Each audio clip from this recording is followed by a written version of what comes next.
Bueno, gracias a nuestros hermanos que nos guían en la alabanza y nos ayudan a meditar en el Señor, en sus proezas, sus obras a favor de nosotros.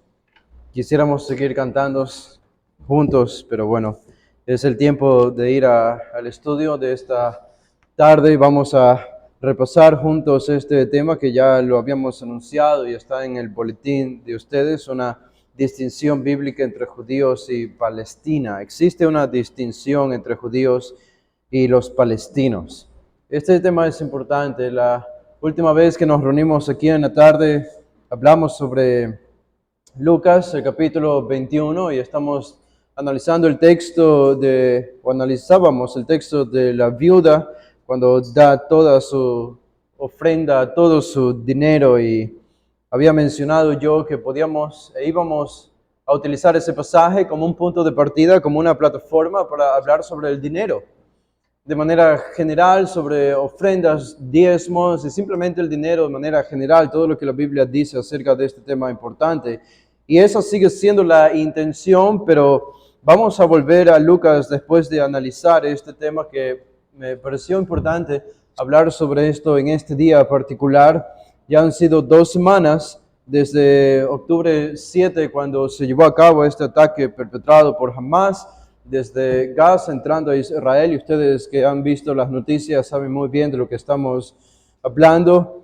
Estos acontecimientos que han llamado la atención de todo el mundo entero, de todas las naciones, y provocado diferentes reacciones, y hay una especie de memorial que uno tiene en su conciencia o en su mente, no tan distante, de otro evento, aunque de mucha mayor envergadura, tiene algunas similitudes con este que ocurrió apenas hace 2 semanas, el sábado 7 de octubre, y ese es el Holocausto.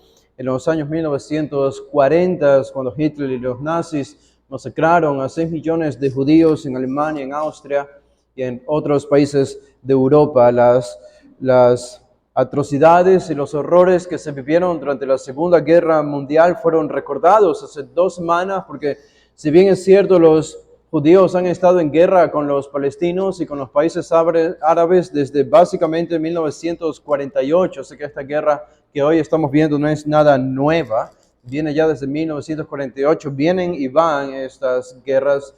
No se había visto un nivel de atrocidad como el que vimos hace 2 semanas. Estas atrocidades incluían, ustedes saben, terroristas de Hamas entrando al territorio de Israel y masacrando judíos, y personas de otras nacionalidades también asesinando mujeres, a ancianos, ancianas, jóvenes, a niños, a niñas, incluso a bebés, asesinando, violando mujeres, violando a niñas dentro de la nación de Israel. Y ahora, gracias a la tecnología que casi de manera inmediata podía llegar a nuestros hogares, a nuestros teléfonos o tablets o computadoras, pudimos ver, y todavía se pueden ver algunas de estas imágenes innegables, son evidencias de la maldad del corazón humano que se perpetraron allí en la tierra de los judíos. No se había visto algo así en mucho tiempo, por eso muchos judíos estaban recordando las atrocidades de Hitler en 1940, en la Segunda Guerra Mundial, y más de 1,000 judíos perdieron su vida ese día sábado fatídico, el 7 de octubre. Y ha habido reacciones de diferentes grupos al ver esta masacre. Obviamente Israel ha respondido, porque tiene derecho a defenderse, y están atacando y bombardeando hasta el día de hoy, siguen bombardeando el área de Gaza, donde se encuentran los terroristas de Hamas y donde se esconden, han atacado también el Líbano y Jordania también, donde se esconden otros grupos terroristas, Hamas o Hezbollah, que siguen atacando a Israel desde diferentes frentes. Y no quiero inmiscuirme en las cuestiones políticas de esta guerra, podríamos hablar sobre eso, pero creo que no sería tan productivo para ustedes, y un poco más aburrido. Más productivo es enfocar este tema desde la perspectiva teológica.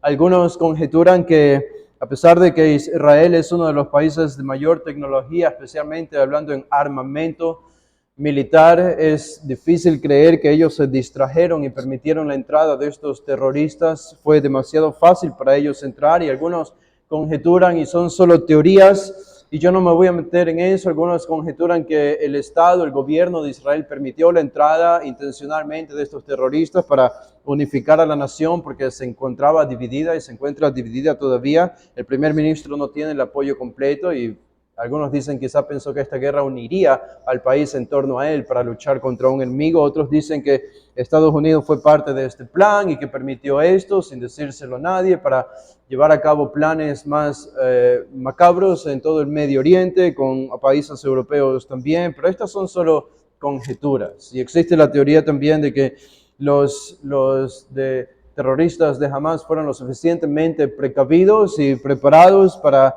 entrar, disuadir las defensas israelíes y llevar a cabo este acto perpetrado hace 2 semanas. Así que no quiero meterme en eso, no quiero juzgar a alguna nación sin conocer los hechos, ni tampoco indultar a alguna nación sin conocer los hechos. El tiempo revelará las motivaciones políticas de por qué esto está sucediendo.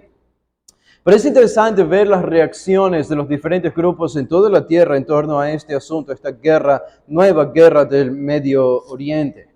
Y estos eventos revelan el compromiso y el nivel ético de las personas en todo el mundo, de los países en todo el mundo, cómo responden diferentes grupos a este evento. Es como una especie de termómetro para entender el nivel moral en el que se encuentra el mundo y al ver cómo responden ante este hecho, sabemos quién es quién.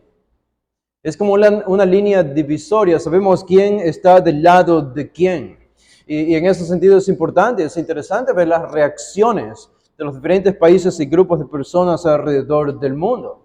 Es claro y notorio para nosotros hasta ahora que Occidente, los países de Europa, en el Occidente, Alemania, Italia, Portugal, España, etcétera, Francia, con Estados Unidos, Canadá, que estos países han mostrado un apoyo absoluto hacia el pueblo de Israel, incluso proveyendo armas para que puedan llevar a cabo su defensa y su ataque de los terroristas en el área de Gaza. Así que no hay duda de estos, las razones no las sabemos, pero tradicionalmente ha sido así. Las razones políticas es obviamente providencial, pero esto es lo que sucede con el Occidente al menos. Israel tiene derecho a defenderse, este es el principio. Israel tiene derecho a defenderse y tiene derecho a defenderse por un principio básico, porque se reconoce que Israel tiene derecho a existir como nación. Israel tiene derecho a existir como un Estado soberano. Y esa es una al menos de las razones por las que ha recibido el apoyo de todo Occidente, incluido sobre todo el aliado más fuerte que tiene Israel, que es Estados Unidos, con todo su poder militar. Pero también hemos visto la reacción de otros países del mundo, como que están más en el oriente, de Asia, China, Rusia y algunos otros países, Venezuela, algunos países socialistas de Latinoamérica que han mostrado un apoyo a los palestinos, no a los judíos.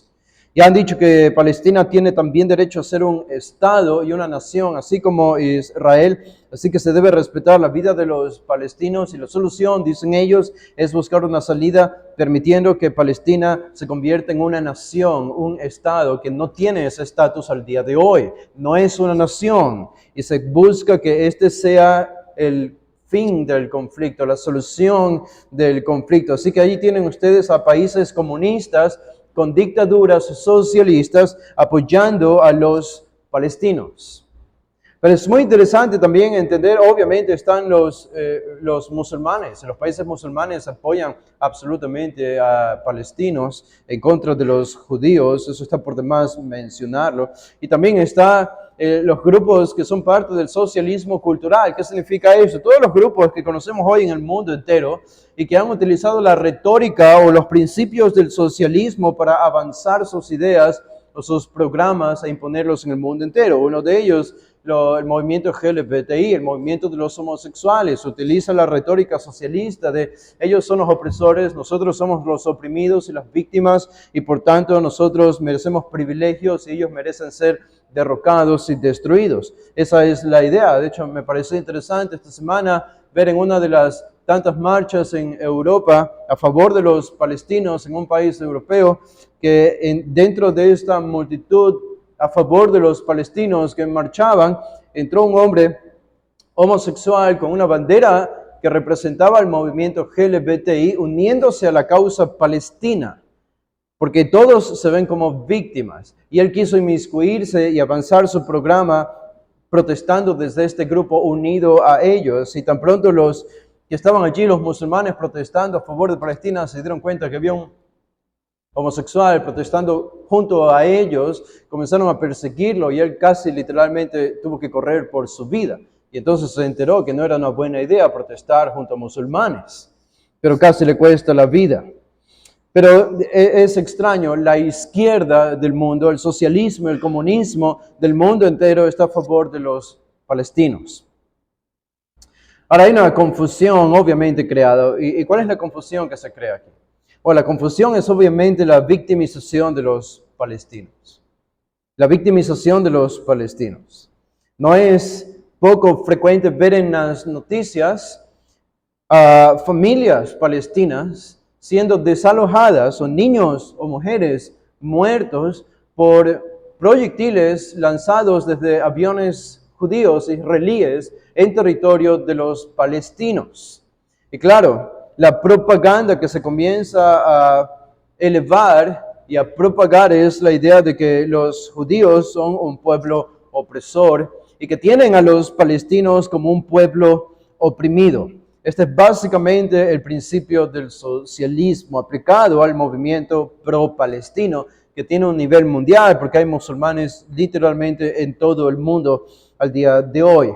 Así que esta propaganda busca victimizar a los palestinos y en gran medida lo consigue universidades de gran prestigio en Norteamérica como Harvard. Y estudiantes de Harvard emitieron una declaración apoyando a los palestinos en contra de los judíos debido a esta guerra. Y uno cuando ve esas cosas dice, en serio, en verdad podemos decir ahora, en el siglo XXI, que las universidades más prestigiosas, ir a estudiar a una de estas universidades, lo único que consigue es hacerte más tonto de lo que antes eras. Te gradúas de ser un tonto en estas universidades por cómo ver el nivel intelectual y moral de las personas que estudian en estas universidades. Es increíble, pero esto es lo que está sucediendo. Esta es la confusión creada en torno a la victimización de los palestinos. Los judíos son opresores y los palestinos son los oprimidos. ¿Hay familias inocentes palestinas en Gaza? Claro que sí.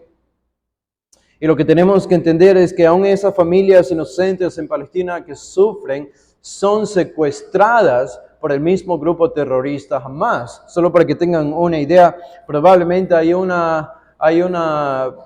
número de habitantes de alrededor de 2 millones o casi 2 millones de personas en la franja de Gaza. Casi 2 millones de personas.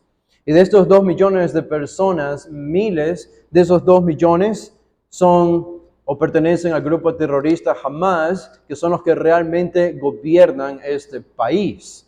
Así que los inocentes que no tienen nada que ver y no quieren una guerra con los judíos en Palestina, participan de manera indirecta en esta guerra porque son utilizados como escudos por los terroristas de Hamas para darle una mala propaganda al pueblo de Israel como un pueblo opresor. Mientras que los judíos protegen a sus civiles y a sus inocentes, poniendo el pecho en las balas, los terroristas de Hamas utilizan a los inocentes y a los civiles como escudos cuando los judíos atacan la franja de Gaza para encontrarlos. Así que es una fascinante historia y Israel no la tiene nada fácil. Nunca la ha tenido fácil desde 1948 y ahora mucho menos. Si ellos no se defienden, literalmente van a ser exterminados del Medio Oriente, porque la convicción de los pueblos árabes no es solamente localizar a los judíos en alguna otra tierra, en el Medio Oriente, en Europa o fuera del continente de Asia. No, la convicción de los árabes es destruir al pueblo judío. Lo han hecho claro más de una vez. Así que están obligados a defenderse, pero para defenderse tienen que atacar a los terroristas que se esconden detrás de las personas justo al lado de su frontera en la franja de Gaza. Y cuando ellos atacan a esos terroristas, los terroristas ponen a la gente inocente, mujeres y niños como escudos para mostrar al mundo que supuestamente los judíos son opresores y destructores de familias. Así que es algo muy difícil.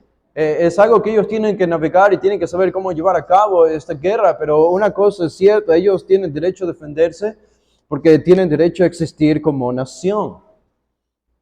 Y esta guerra, como decía al principio, no es nada nuevo, no es nada nuevo. Esta guerra entre judíos y Palestina existe desde 1948. Cuando el pueblo judío nació como Estado, se originó, se creó el Estado de Israel en 1948, después de la Segunda Guerra Mundial y los horrores que vivieron los judíos allí. Todas las guerras desde 1948, y dicho sea de paso, la nación por la que el Estado de Israel fue creado es porque después de 1900 años de persecución hacia los judíos entendieron que no había otra forma de subsistir en este mundo sino por medio de la defensa, de defenderse. Y esa es parte de la razón por la que crearon el Estado de Israel, para poder tener armamento militar y soldados y poder defenderse de todos los países que han buscado destruirles en 1900 años de historia después de Jesús. Y literalmente después de 1948 hubo guerra entre el 48 y 49. Hubo otra guerra con palestinos en el 56, otra en el 67 y otra en el 1973. Y todas estas guerras fueron instigadas por naciones como Egipto, Jordania, Irak, Siria, Arabia Saudita y el Líbano. No de los árabes palestinos, sino de las naciones árabes vecinas a Israel. El problema han sido las naciones árabes alrededor de la franja de Gaza y de Israel que han utilizado a los palestinos simplemente como una herramienta para llevar a cabo la destrucción del pueblo judío o culpar a los judíos. En la guerra, por ejemplo, de 1956, un piloto llamado Jonathan Edka fue capturado, era un piloto judío del ejército judío, fue capturado por los egipcios, musulmanes, el ejército enemigo, y después de ser torturado por un tiempo por los egipcios, este soldado israelita, por intervenciones diplomáticas, finalmente fue liberado y regresó a su avión y regresó al pueblo de Israel. Y cuando él regresó, dijo lo siguiente, él contó su testimonio, y él decía, hablando de estos egipcios árabes o musulmanes, decía, estaban tan llenos de odio, tan llenos de odio. El corazón del problema de esta guerra, decía él, es la no aceptación al pueblo judío por parte de los árabes. Este es el corazón del problema. El problema no son los palestinos, son los árabes y su odio hacia los judíos. Y es interesante reconocer que lo que hoy ustedes ven como el pueblo palestino no ha sido otra cosa, sino el pueblo de Jordania. Étnicamente hablando, los palestinos no son otros sino que los habitantes de Jordania, que están allí al norte de Israel, que en tiempos de guerra ellos ocuparon esa franja, pero por cuestiones estratégicas los países árabes le cambiaron el nombre y utilizan ahora la nomenclatura de pueblo palestino, pero es básicamente Jordania o jordanos que han habitado allí en esa tierra desde hace muchos años. Al ver este panorama que parece que no va a tener un fin pronto, parece que esta guerra va a continuar y puede seguir escalando, y va a seguir escalando según se puede ver en las noticias y en los discursos de los presidentes y los primeros ministros. La pregunta es, ¿qué pensamos nosotros los evangélicos sobre este tema? ¿Cómo debemos pensar? Yo estaba escuchando a nuestro querido amigo y buen predicador Sugel Michelin, y también estaba escuchando a nuestro querido amigo y buen predicador Will Graham. Y ambos estaban comentando sobre este tema de la guerra entre judíos y palestinos hace pocos días.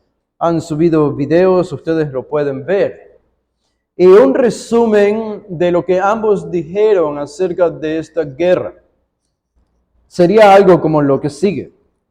Ellos decían: a judíos y palestinos por igual nos unimos a su dolor, hablando de los judíos masacrados el 7 de octubre, y hablando de las familias judías muertas también por los ataques israelíes a partir del 7 de octubre. Decían ellos, en resumen, tanto judíos como palestinos por igual nos unimos a su dolor y anhelamos su salvación. Y en eso podemos estar de acuerdo. Nos podemos unir al dolor también de niños palestinos que mueren y que no tienen nada que ver con esta guerra, mujeres que mueren en Palestina y que no tienen nada que ver con esta guerra. Y podemos anhelar la salvación y debemos anhelar la salvación de los judíos, porque algunos evangélicos no entienden bien esto: los judíos no son salvos. Los judíos no son salvos.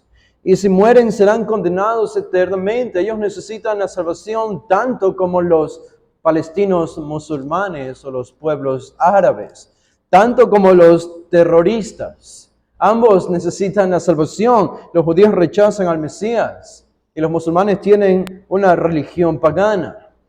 Ambos necesitan a Cristo y podemos anhelar la salvación de ambos pueblos o de ambos grupos. Pero lo que seguían explicando tanto nuestro querido amigo Sugel Michelin como Will Graham es que nuestros sentimientos deben ser equivalentes tanto para los judíos como para los palestinos como para cualquier otro pueblo en el mundo. Es decir, no debe haber un mayor deseo o un especial deseo hacia Israel por encima de otros pueblos. En otras palabras, ellos no hacen una distinción entre judíos y palestinos. No hay una distinción. Y esto nos lleva a la pregunta teológica importante que nosotros queremos analizar en esta tarde y que quisiera responder hoy, y que probablemente van a verme como un león dentro de una jaula queriendo ir junto a ustedes a la Escritura para encontrar y descubrir qué dice la Escritura acerca de este tema. Yo lo quiero hacer tanto como ustedes, pero digo como león enjaulado porque probablemente el tiempo no nos alcance para hacerlo en esta tarde. Y quizá vamos a tener la necesidad de hacer una segunda parte de este sermón la siguiente semana, porque es tan importante este tema y tiene tantas implicaciones prácticas para nosotros, para la forma en la que oramos o la que decidimos vivir como cristianos. Y la pregunta teológica importante es esta: ¿existe una distinción entre judíos y palestinos? ¿Existe una distinción entre judíos y palestinos? Tú te preguntas, ¿qué tiene que ver eso conmigo? No me interesa. Bueno, tiene que ver mucho contigo.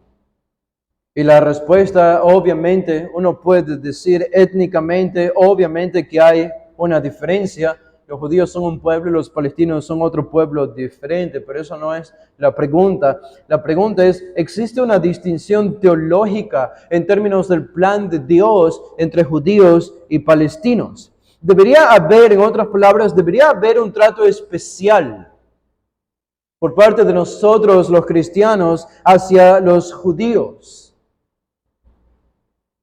Debería haber algún privilegio especial que nosotros los cristianos concedemos a los judíos, un amor especial, una consideración especial por los judíos que no tenemos por otros pueblos, aunque anhelamos la salvación de todos los pueblos, y la gran comisión es ser discípulos de todas las naciones, no solamente de Israel. Pero aún entendiendo la importancia y la primacía de la evangelización mundial, podemos reconocer teológicamente, según lo que dice la Biblia, que debe haber una consideración especial sobre Israel. Bueno, un sector de la iglesia evangélica diría que no. Un sector de la iglesia importante evangélica protestante diría que no a esta pregunta. Los católicos también dirían que no a esta pregunta. Quizás ustedes han sido criados en un ambiente donde se ha creído algo diferente, que somos pro-Israel y pro-judíos. Pero eso es una burbuja en el tiempo, déjenme decirles, y quiero sorprenderles en esta tarde, mostrándoles que probablemente la posición que ustedes han tenido a favor de Israel es una postura relativamente nueva. No antibíblica, yo creo que es bíblica, pero relativamente nueva. Y que no tenemos mucha compañía en la historia de la iglesia, de los cristianos que han vivido antes de nosotros. Así que un gran sector de la iglesia evangélica, me parece a mí, más allá de Latinoamérica, cree o respondería a esta pregunta que no hay una distinción entre el pueblo judío y los palestinos. Y eso se debe a una firme convicción teológica que ellos tienen, y esto es un trato de amigos. Así que no piensen que aquí yo estoy tratando de satanizar a los que creen diferente en este punto. Claro que no, muchos de ellos son excelentes maestros y expositores de la Biblia, pero creo que están sinceramente equivocados en un punto como este. Es simplemente esto y los podemos tratar como amigos. Y la convicción firme teológica que ellos tienen la podríamos resumir con dos citas de dos autores importantes, dos comentaristas evangélicos importantes. Uno de ellos es George Murray. Él dice lo siguiente. Él dice, claro, la nación de Israel fue soberanamente elegida por Dios como el canal por el cual su palabra puede llegar al mundo entero. Pero, dice, Dios ya no lidia más con ellos como una nación elegida. Israel fue el pueblo de Dios, pero ya no lo es más. Ya no lo es más. Y otro autor muy importante, Herman Ridderbos, dice lo siguiente. La iglesia, por tanto, como el pueblo del nuevo pacto, ha tomado el lugar de Israel. ¿Ok? Entiendan bien esa frase. La iglesia del nuevo pacto ha tomado el lugar de Israel. Y el Israel nacional, étnico, no es más una concha vacía, cuya perla ha sido quitada y que ha perdido su función en la historia de la redención. En otras palabras, los judíos ya no son el pueblo de Dios y nunca más serán el pueblo de Dios. ¿Por qué? Porque ahora la iglesia del Nuevo Testamento ha reemplazado a Israel. ¿Habían escuchado eso antes? Probablemente sí, probablemente no. Pero a esto se le llama la teoría del reemplazo. La teoría del reemplazo. ¿Por qué reemplazo? Porque se cree que la iglesia ha reemplazado a Israel. Y ustedes preguntan, bueno, pero ¿y cómo hacemos con la promesa de las tierras a Israel? Bueno, ellos dicen, bueno, Israel perdió la oportunidad de recibir esa promesa debido a su desobediencia y apostasía cuando mataron al Hijo de Dios, a Jesús, a su Mesías, y por tanto esa promesa Dios ahora la aplica espiritualmente o en el cielo celestialmente, la aplica a la iglesia. Así que si Israel iba a recibir una tierra en el Antiguo Testamento debido a su desobediencia, Dios ya no va a cumplir esa promesa con ellos, y ahora Dios la va a cumplir en la iglesia, en el nuevo cielo y en la nueva tierra, donde viviremos en una nueva tierra y heredaremos la tierra, dicen ellos. Allí se encuentra la aplicación de esa promesa. A eso se le llama la teoría del reemplazo. Y yo estoy al tanto y consciente de que muchos de nuestros amigos que están en este campo teológico no les gusta el término teoría del reemplazo. Y utilizan otros términos. Ellos dirían, no, yo no creo en la teoría del reemplazo, pero cuando explican, creen en la teoría del reemplazo. Así que vamos a resumirlo de esa manera para hacerlo más fácil. El propio Suger Michelin decía, yo no creo en la teoría del reemplazo, pero cuando explica esto, creen en la teoría del reemplazo. Ahora, si esta teoría es cierta, que Israel ha sido suplantada, que ha sido reemplazada por la iglesia y que Israel ya no es más el pueblo de Dios, ni lo será en el futuro. ¿Saben cuál debería ser nuestra actitud ante las atrocidades del 7 de octubre? Hace 2 semanas. Bueno, No, debería ser diferente ante las atrocidades que se llevaron a cabo contra el pueblo de Armenia, allá en Asia, en los 1900. ¿Verdad? Ustedes conocen esas atrocidades. No los veo convencidos. Exacto. Porque esa debería ser nuestra actitud. ¿Cuántos de ustedes saben lo que ha sufrido el pueblo de Armenia? Bueno, yo no sabía nada de esto hasta que llegué a vivir a Los Ángeles y comencé a ver a todo un pueblo armenio viviendo en comunidades grandes, miles y miles de armenios viviendo allí en Los Ángeles. Y uno se pregunta, bueno, algo debió haber sucedido aquí para que estos armenios hayan abandonado su país y hayan llegado a Los Ángeles. Y claro, en los 1900 hubo un ataque a nivel del holocausto casi contra el pueblo armenio porque ha sido un pueblo cristiano de parte de los musulmanes tratando de destruirlos y masacrarlos. Fue horrible lo que vivieron. Pero ¿qué sientes tú o yo acerca del pueblo armenio? Bueno, sufrieron, es lo que dice la historia, o pueden sufrir hoy, es lo que dice la historia. Espero que les vaya bien, podemos orar por ellos y anhelar su salvación, pero no más. Saben, eso debería ser nuestra actitud hacia Israel, si es cierto que Israel ha sido reemplazado por la iglesia. No debería ser diferente la actitud que tenemos sobre Armenia o sobre cualquier otra nación que es atacada por un país extranjero. Produce esta teología de que Israel ya no es el pueblo de Dios y no lo será más, produce en el menor de los casos apatía o indiferencia hacia Israel. Y saben, es algo que yo he notado en los teólogos hoy reformados o no reformados que tienen esta postura. No se ve un nivel aceptable de indignación por lo que ha sufrido el pueblo judío, porque hay allí una indiferencia, una apatía subyacente. Claro, tiene sentido y es consistente con su teología, porque para ellos Israel ya no es el pueblo de Dios y no lo será nunca. No es en nada diferente a los palestinos, a los de Irán o a los de Irak, no es en nada diferente a los ecuatorianos o los chinos. No tiene absoluta ninguna diferencia, ninguna diferencia. Y tiene sentido que muestren este tipo de apatía. Pero en el peor de los casos, esta teología produce lo que podemos llamar antijudaísmo, por no llamarlo antisemitismo, antijudaísmo. Y es esto lo que quiero mostrarles a continuación, así que les voy a pedir que me tengan paciencia. Ustedes dicen, bueno, ¿cómo puede haber cristianos apáticos con Israel? O peor todavía, ¿cómo puede haber cristianos, estamos hablando de cristianos protestantes, evangélicos, ¿cómo puede haber cristianos evangélicos y protestantes antijudíos? Bueno, quiero sorprenderles en esta tarde con un poco de información, con nombres y citas.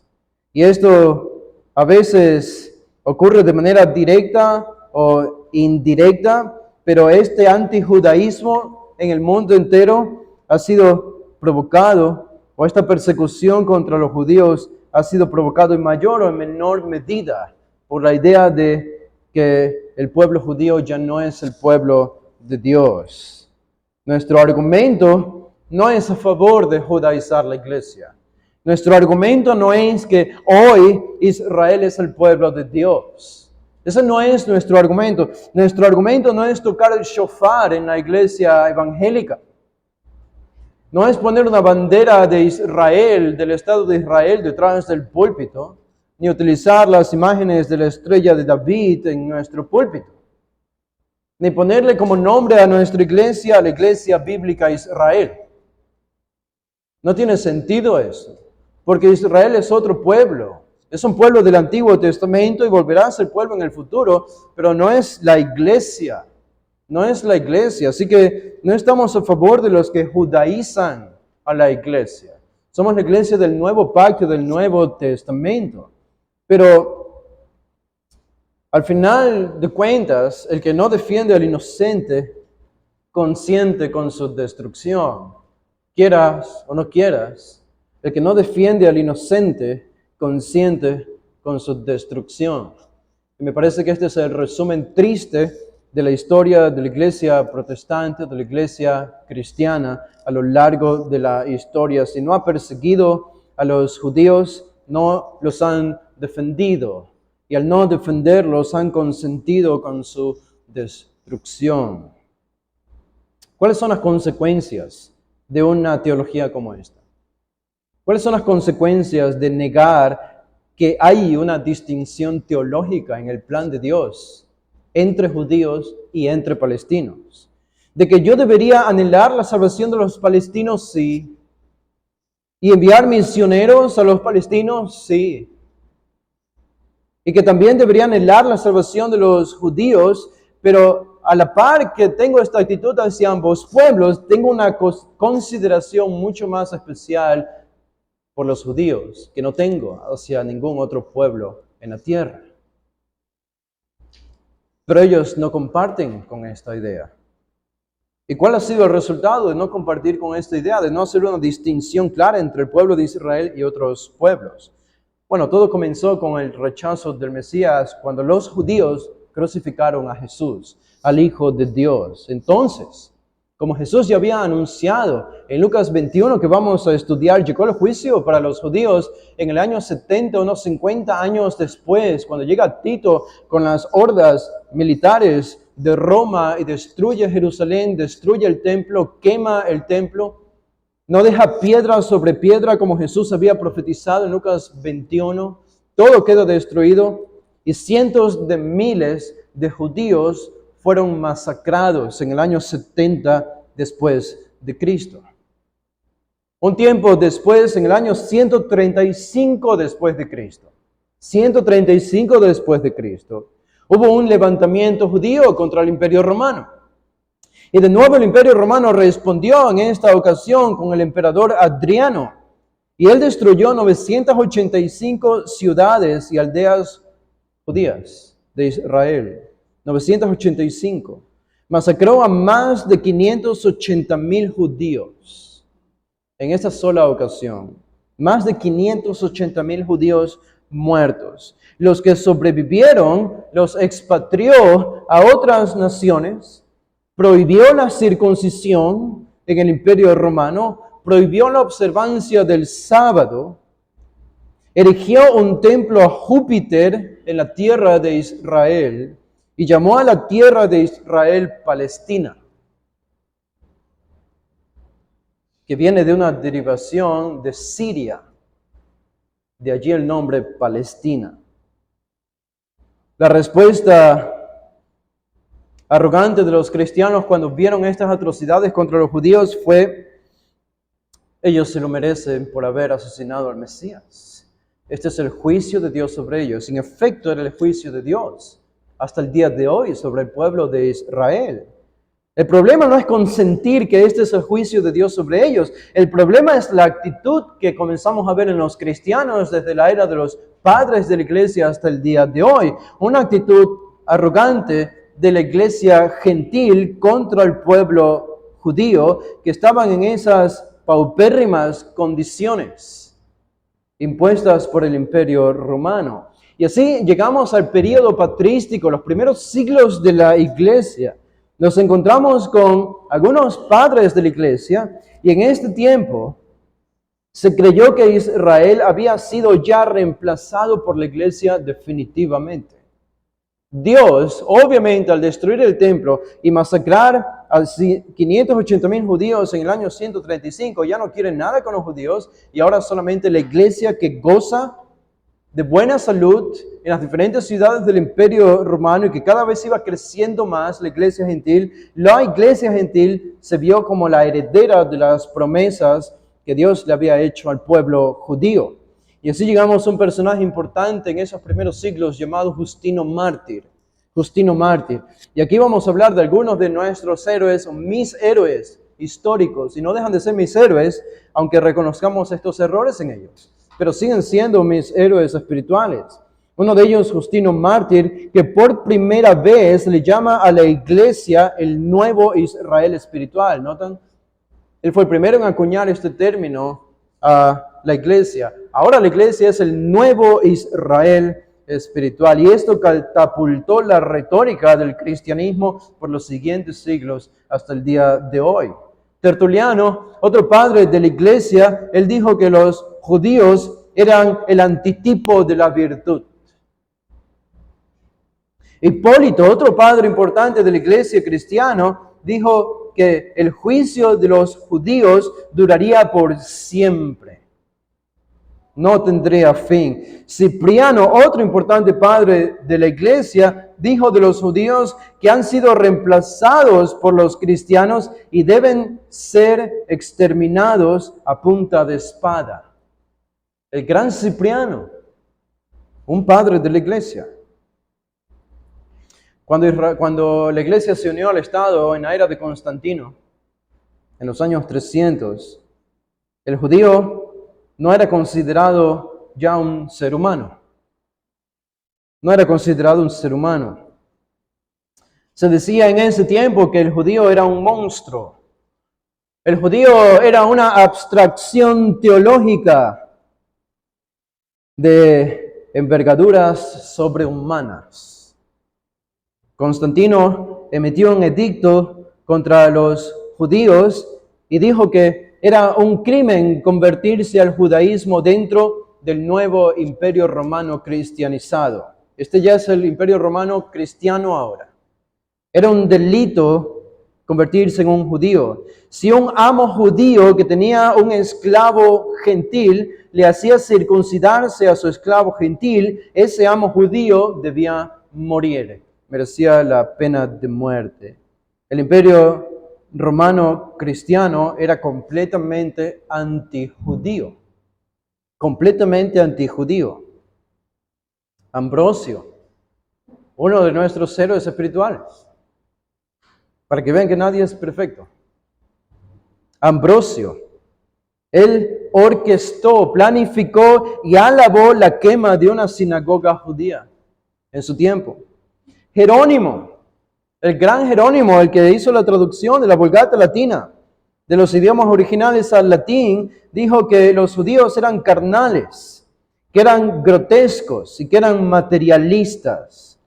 Crisóstomo, la gran boca de oro, el gran predicador expositivo versículo por versículo, uno de los personajes más reverenciados en la historia del cristianismo por su gran predicación, relatando los pecados de los judíos, dijo lo siguiente, el gran Crisóstomo, dice, son peores que los circos paganos. Odio a los judíos porque teniendo la ley la insultan. Cuando llegamos a la Edad Media, las cosas no mejoraron para los judíos. Recuerden, este es un mundo cristianizado ahora. Toda Europa es cristiana, entre comillas al menos, o al menos nominalmente. Y recuerdan ustedes las cruzadas, cuando estos ejércitos europeos son enviados a Jerusalén para luchar contra los musulmanes y reconquistar la ciudad de Jerusalén. Eran los salvadores, los cruzados. Bueno, los cruzados, cuando llegaron a Jerusalén, al Asia, ofrecieron a los judíos bautizarse para ser parte de la iglesia cristiana, o si no querían bautizarse, debían morir. Y muchos murieron. En Mainz, en Alemania, cientos de judíos fueron asesinados y después de ser asesinados se elaboró un servicio de acción de gracias. Y los cristianos hicieron esto. En 1099, cuando capturaron Jerusalén, los cruzados quemaron una sinagoga llena de judíos allí dentro. En el 1215, en el cuarto concilio de Letrán, los judíos fueron marginados y se les requirió que usen una banda en el brazo para poder identificarlos como judíos. Lo mismo hizo Hitler en Alemania. Y así fue la vida de los judíos hasta el Renacimiento, en los 1400, en que eran expatriados de diferentes países de Europa, iban de un país a otro país, de un país a otro país, sin poder hallar descanso. Pero eso nos lleva a los 1500, al siglo XVI, y ustedes saben qué gran evento nosotros celebramos casi cada año en el siglo XVI, la Reforma Protestante. Y claro, la Reforma Protestante con el redescubrimiento de doctrinas bíblicas debió haber traído una renovada visión más bíblica y más pacífica sobre los judíos. Y claro, es lo que esperaríamos. La Reforma seguramente proveyó algo diferente. Siento darles malas noticias en esta tarde, pero no fue así. No fue así. Lutero había mostrado un deseo por la conversión de los judíos siendo más joven. Lutero, nuestro héroe espiritual. Pero antes de morir, solo unos días antes de morir, predicó su último sermón. ¿Y cuáles fueron las últimas palabras de Martín Lutero en su último sermón? Bueno, dijo que los judíos debían ser expulsados de Alemania.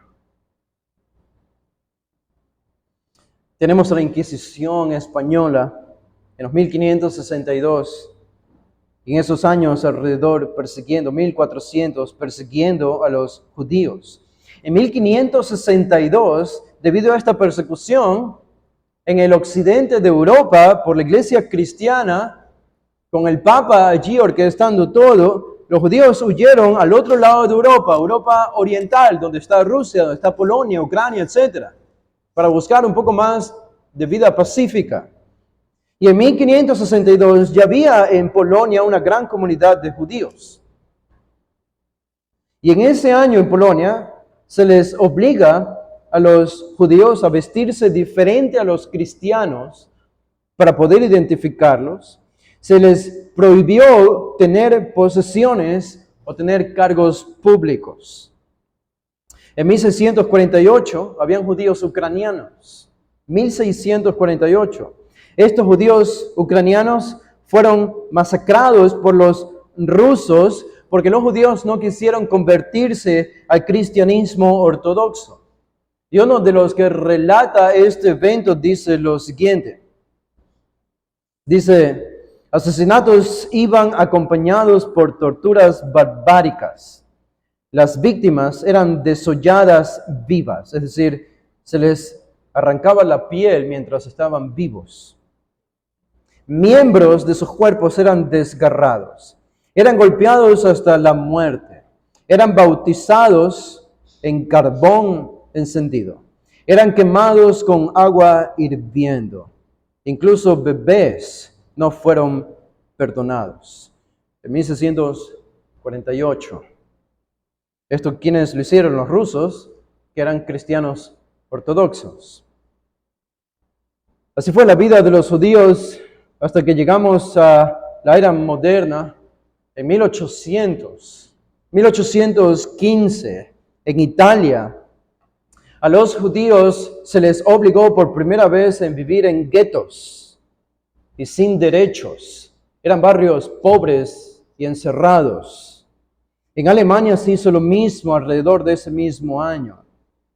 Los filósofos de esos tiempos, filósofos ya de la Ilustración, que no eran cristianos, eran seculares, como Voltaire, por ejemplo.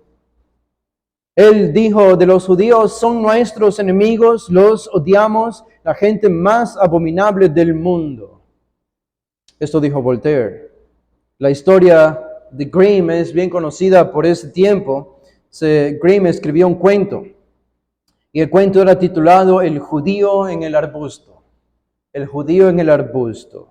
Y en su principal personaje había un judío, pero este judío era un ladronzuelo y tramposo que termina en la horca. Ese era un cuento para niños.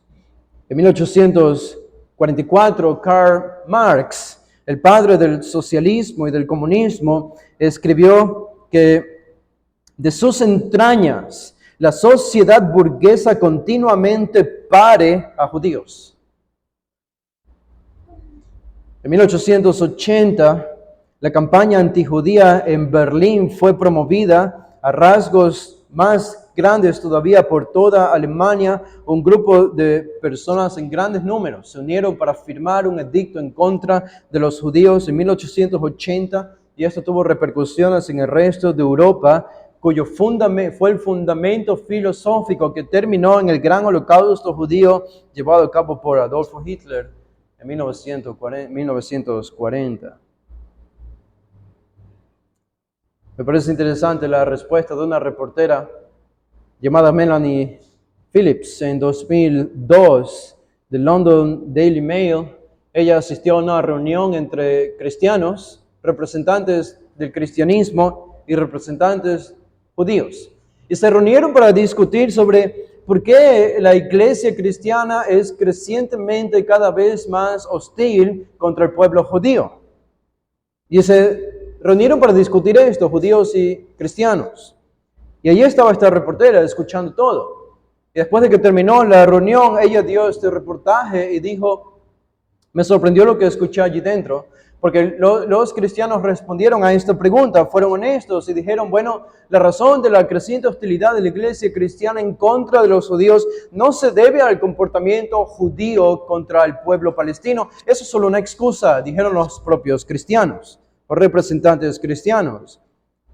Y avanzaron en su explicación y dijeron, la verdadera causa yace en una profunda convicción teológica que se remonta a los padres de la iglesia. ¿Cuál es? De que Israel ha sido reemplazado por la iglesia. Esa es la razón de la creciente hostilidad de la iglesia cristiana en contra de los judíos.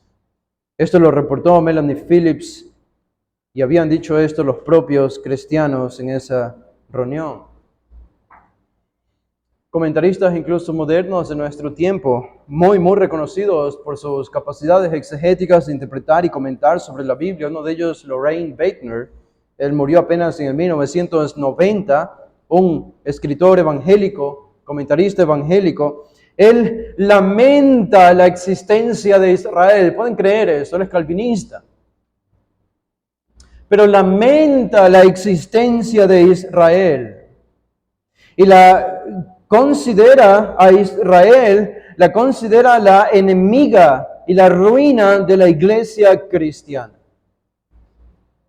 También dice que históricamente el problema no ha sido el trato de los gentiles hacia los judíos, lo que me parece un gran insulto a los judíos, sino que el problema es de los propios judíos por no desaparecer de la tierra.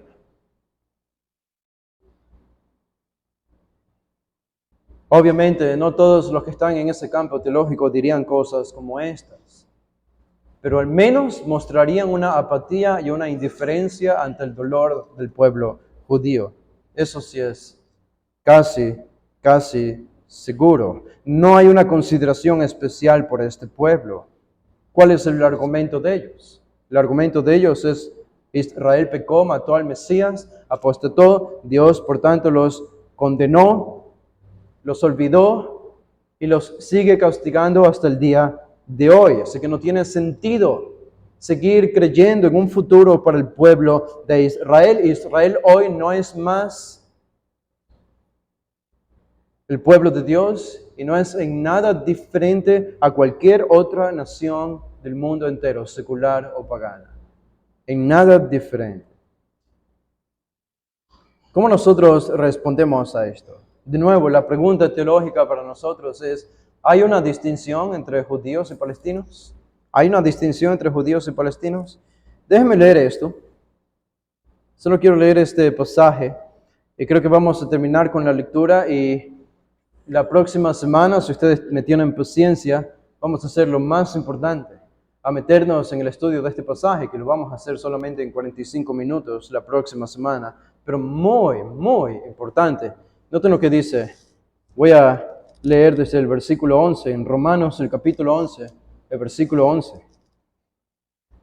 Y yo sé que los de la teoría del reemplazo tienen su propia explicación de Romanos 11, y vamos a lidiar con eso la próxima semana, pero por ahora, entiendan el pasaje como Pablo lo escribe. Esta es una buena traducción que tenemos aquí en Reina Valera, la Biblia de las Américas, y el argumento es tan claro que a menos de que formules extrañezas exegéticas o teológicas, lo que dice Pablo es lo que está aquí. Es sencillo de entender. Dice en el versículo 11, Romanos 11, digo pues, ¿han tropezado los de Israel para que cayesen? En ninguna manera. Pero por su transgresión vino la salvación a los gentiles para provocarles a celos. Y si su transgresión es la riqueza del mundo y su defección la riqueza de los gentiles, ¿cuánto más su plena restauración? Porque a vosotros hablo, gentiles. Por cuanto yo soy apóstol a los gentiles, honro mi ministerio, por si en alguna manera pueda provocar a celos a los de mi sangre y hacer salvos a algunos de ellos. Porque si su exclusión es la reconciliación del mundo, ¿qué será su admisión sino vida de entre los muertos? Si las primicias son santas, también lo es la rama restante. Y si la raíz es santa, también lo son las ramas. Pues si algunas de las ramas fueron desgajadas y tú, oh gentil de la iglesia, siendo olivo silvestre, has sido injertado en lugar de ellas y has sido hecho participante de la raíz y de la rica savia del olivo, no te jactes contra las ramas. Y si te jactas, sabe que no sustentas tú a la raíz, sino la raíz a ti. Pues las ramas, dirás, fueron desgajadas para que yo fuese injertado. Este es el argumento de la teoría del reemplazo. Israel ha sido desgajado, ha sido olvidado por Dios debido a su pecado, apostató y Dios los juzga. Hasta el día de hoy no va a ser restaurada como nación Israel. Bueno, Pablo dice, ustedes dicen esto, gentiles romanos de la iglesia cristiana. El versículo 20 añade, bien, por su incredulidad fueron desgajadas, pero tú por la fe estás en pie, no te ensoberbezcas, sino teme. Porque si Dios no perdonó a las ramas naturales, a ti tampoco te perdonará. Mira pues la bondad y la severidad de Dios. La severidad ciertamente para con los que cayeron, pero la bondad para contigo si permaneces en esa bondad, pues de otra manera tú también serás cortado y aun ellos, hablando del Israel incrédulo y apóstata, y aun ellos, si no permanecieren en incredulidad, serán injertados, pues poderoso es Dios para volverlos a injertar, porque si tú fuiste cortado del que por naturaleza es olivo silvestre, y contra naturaleza fuiste injertado en el buen olivo, cuánto más estos, que son las ramas naturales, serán injertados en su propio olivo. ¿Qué significa esto? Serán salvos y restaurados al final. Y la reacción de los romanos cristianos que vivían en Roma en ese tiempo habría sido, bueno, pero ¿cómo Pablo puede decir esto? Que Israel va a ser salva como nación. Eso no tiene sentido. Ahora Dios obra solo por medio de la iglesia. ¿De dónde saca Pablo esta verdad? Noten lo que dice el versículo 25. Pablo responde a esta pregunta. Dice, porque no quiero, hermanos, que ignoréis este misterio. Oh, este es un misterio. Esto es algo que no había sido revelado, al menos con claridad en el pasado, pero ahora está siendo revelado con claridad y con detalles. Pablo dice, es que esto era un misterio. Para que no seáis arrogantes en cuanto a vosotros mismos. Nota, en la teoría del reemplazo produce arrogancia porque hace ver al creyente de la iglesia como superior al judío incrédulo. Porque el judío todo lo que sufre y esa masacre del 7 de septiembre, es que son los juzgados por Dios. En efecto, son juzgados por Dios. Pero si yo me creo superior a ellos, debido a eso, debido a que yo soy bendecido y ellos maldecidos, Pablo dice que eso es antitético con lo que dicta la verdadera teología. Dice, no quiero que ignoren este misterio para que no sean arrogantes. Esta es la historia de 1900 años de la iglesia cristiana. Han sido arrogantes contra los judíos hasta el día de hoy. Dice, para que no seáis arrogantes en cuanto a vosotros mismos, dice, que ha acontecido a Israel endurecimiento en parte, hasta que haya entrado la plenitud de los gentiles. Y luego, o de esta manera, todo Israel será salvo. Y Pablo cita el Antiguo Testamento, como está escrito, vendrá de Sión el libertador que apartará de Jacob la impiedad. ¿De quién? ¿De la iglesia? No, de Jacob, que es Israel. De Jacob apartará la impiedad y ese será mi pacto con ellos cuando yo quite sus pecados. ¿No es lo suficientemente claro? Yo creo que para interpretar algo diferente a lo que Pablo dice aquí, tienes que venir al capítulo 11 con una aspiradora y meter todo esto en una especie de exégesis alterna o extraña para no llegar a la conclusión de lo que Pablo dice claramente aquí, Dios va a salvar al pueblo judío en el futuro y va a restaurar a la nación judía en el futuro. Y noten lo que dice en el versículo 28. ¿Cómo debemos pensar nosotros de los judíos? ¿Cómo debemos pensar? Yo creo que Pablo lo responde en el versículo 28. Así que en cuanto al evangelio, son enemigos por causa de vosotros. Ellos son enemigos del evangelio, dice Pablo. Porque no creen el evangelio, rechazan el evangelio, rechazan a Cristo. Así que en cuanto al evangelio, ellos son enemigos. Son nuestros enemigos. Claro, si tú vas y predicas a un judío hoy en Palestina, en alguna de las ciudades de Israel, especialmente donde hay judíos ortodoxos, probablemente te van a escupir en la cara. Y probablemente eso no te va a hacer amar a los judíos, por la forma en la que te van a tratar allí. Pero eso no es nada nuevo. Pablo está diciéndonos que ellos son enemigos del evangelio por causa de nosotros. Pero no es todo lo que dice Pablo. Noten lo que añade en la segunda parte del versículo 28. Pero en cuanto a la elección eterna de Dios, son amados por causa de los padres. ¿Qué significa esto? Que ellos siguen siendo el pueblo elegido de Dios y siguen siendo el pueblo de los padres y por lo tanto hay un futuro para ellos. Por eso Pablo dice en el versículo 29, porque irrevocables son los dones y el llamamiento de Dios. Si Dios los llamó alguna vez, no se va a olvidar de ellos. Eso significa, son irrevocables los dones y el llamamiento de Dios. Serán el pueblo de nuevo de Dios cuando reconozcan a su Mesías y sean restaurados. Así que a la luz de este versículo 28, ¿qué podemos decir sobre Israel? Yo creo que este se resumen en una corta frase. Israel es el enemigo amado de Dios. Israel es el enemigo amado de Dios. Y esto no puede decirse de ninguna otra nación sobre la faz de la tierra, que son enemigos en cuanto al evangelio, pero por la elección y el futuro que les depara, son amados. Son amados. Si Dios los ama, aún en medio de su dureza espiritual, endurecimiento, aún en medio de su apostasía, Dios todavía tiene un plan para con ellos.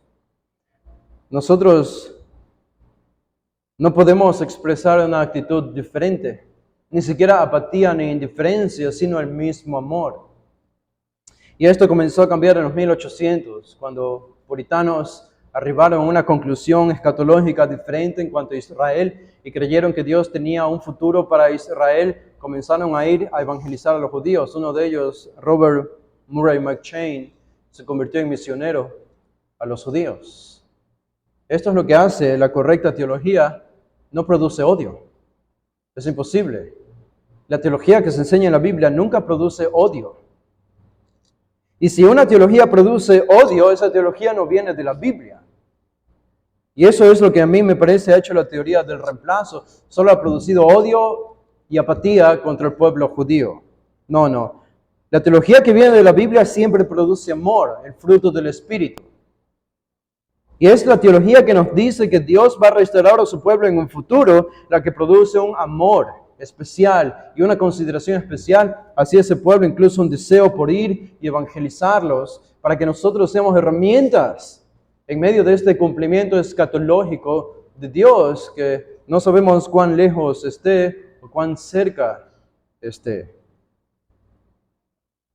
Así que me permití solamente usar estos minutos para aclarar esto como preámbulo de lo que pienso yo es más importante, podemos decir, sobre un tema tan importante como este, entre los judíos y palestinos, y probablemente lo hagamos la siguiente semana. Vamos a hacer una oración. Padre, te damos gracias por este tiempo. Gracias, Señor, porque reconocemos que aunque el Estado de Israel actual y moderno no es tu pueblo porque no te reconoce, sí es una obra de tu providencia para sustentar a tu pueblo étnico que tiene que recibir las promesas futuras todavía. Así que como obra providencial tuya reconocemos que todo lo que hoy está sucediendo en el Medio Oriente con los judíos no es otra cosa que una preparación lejana o cercana de lo que tú vas a hacer con este pueblo en el final de los tiempos. Y es posible, Señor, que estemos a las puertas de estos últimos tiempos en el que tú comienzas a restaurar, aunque por ahora de manera militar, por ahora de manera política o diplomática, restaurar más tierra y territorio al pueblo de Israel, quizá como un preámbulo, una preparación para las promesas que probablemente, no sabemos, estás muy cerca ya de cumplir con tu pueblo, pensando que el fin está muy cerca. No sabemos esto, no conocemos el día, ni la fecha, ni la hora. Nadie lo sabe, pero no podemos ser indiferentes a los eventos que encontramos en el pueblo judío en el Medio Oriente. Y eso debe provocar en nosotros más temor tuyo, más pasión por proclamar el Evangelio a este mismo grupo judío y un anhelo más por nuestra propia santidad como un recordatorio providencial tuyo de que el fin está más cerca que nunca. Gracias te damos, Señor, por la claridad de tu palabra. Te rogamos que nos des entendimiento para seguir profundizando en estas verdades conforme vemos más noticias y sobre todo conforme vamos a la Escritura para encontrar respuestas a nuestras preguntas. Oramos esto y pedimos en el nombre de Jesús. Amén.